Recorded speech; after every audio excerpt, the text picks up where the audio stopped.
Hey guys, today I'm going to talk to you about how to set up your paper.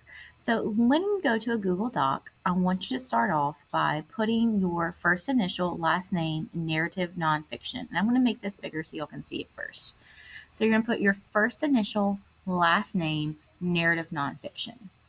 Then you're going to go over here to the corner and you're going to change your font from Arial, because it should be automatically Arial, to Times New Roman. You're going to change your font size from 11 to 12, and you're going to make sure you're aligned over here on the left-hand side. You're going to start by putting your first and last name.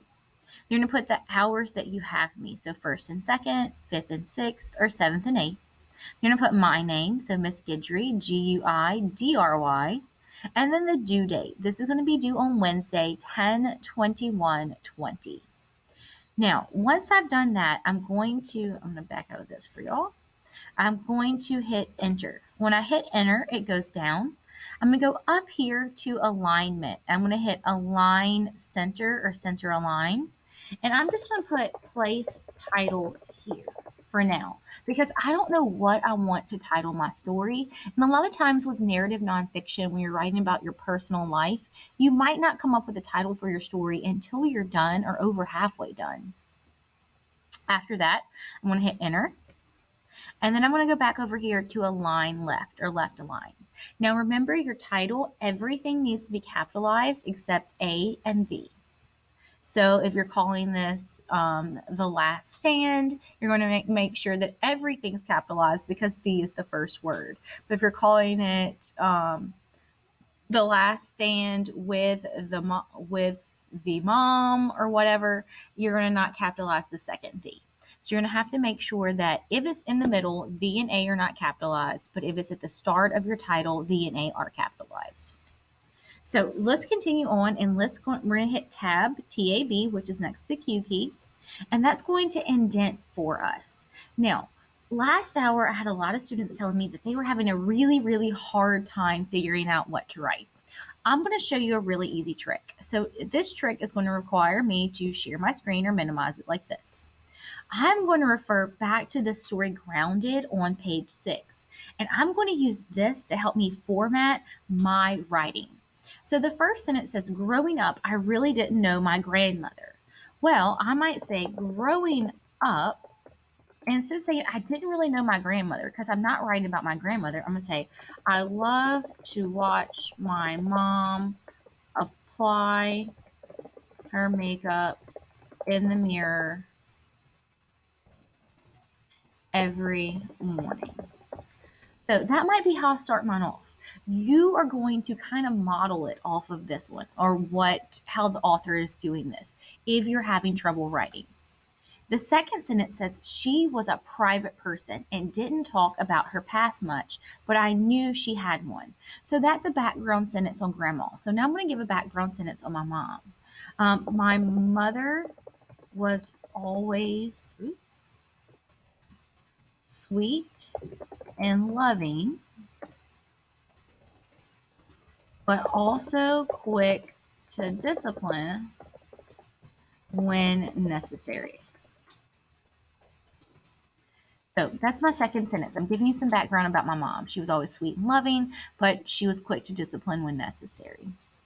Then it says, she once told me that before she got married, she was the backup singer in the band, and that I had actually heard of. Now I'm going to give some more background knowledge. My mother always talked about how hard her life was when she was growing up. I'm going to add another sentence because I feel like I need another one. She would often go without essential items such as toothpaste, or soap until my grandmother got paid. Okay. So then the next sentence says, but that's all she would say about it, no matter how often I prodded. Okay, so then I'm going to have another one about my mom. So no matter how much I ask. She never went into a great deal of information about her hardships. Okay, so that's my first paragraph. I'm giving that background information. Then I'm going to hit enter and then tab again because my next one is going to be a piece of dialogue. And here we have El pasado es el pasado, or she told me the past is the past. Well, I want to do something a little different because my mother does not speak Spanish. So I have to make sure I have a quote from my mom. I'm going to say, um, it is important to go to college and get a good education. I'm going to put my comma, close my quotations. My mother always preached to me. You do not want to have to rely on someone else to support you. That should not be pre. My mother always told me. We'll say that. Okay, and so here we go. That's my sentence. Now I'm going to have the next one. It says, she talked to me in Spanish. I talked back in English. We understood each other. Okay, then I'm going to have to put another one. My mother always stressed the importance of a good education to my brother and me. She wanted to make sure we could provide for ourselves after she and my father were no longer here. She also wanted us to be able to support ourselves if she met an untimely demise. Okay, so this is a little bit about my mom. Now, do you guys see what I did? I took my anchor text grounded and I started writing my story based on how the author has hers placed. Now, the next one, she gives more background information. The thing I remember most about Grandma Sophia was how much she loved driving, especially since she came to live with us.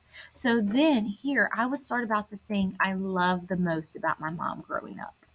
Now, yours does not have to be about your mom. It could be about your grandfather, your grandmother, anyone you want. But make sure that you're writing. And if you're struggling, use this anchor text to help provide you with ideas. It has exactly 5 lines of dialogue, which is how many you have to have. Now, I'm going to go back to full screen for this so I can remind you. You also need to make sure you have 500 words. To look for that, you go to Tools, Word Counter, click display word count while typing and hit OK. And you guys can see right here, I already have 179 words. Last thing is don't forget it needs to be double spaced. So you're going to click this up here or highlight it because I forgot to do this at the beginning. This right here is your line spacing up here at the top with the arrows with the lines. And I'm going to go up here to double. And so you guys can see now it's double spaced and it is formatted correctly. So I have my MLA formatting, I have a place for my title, and then I have my double space with Times New Roman and 12-point font. I hope this video helps you guys. Please let me know if you need anything else from me.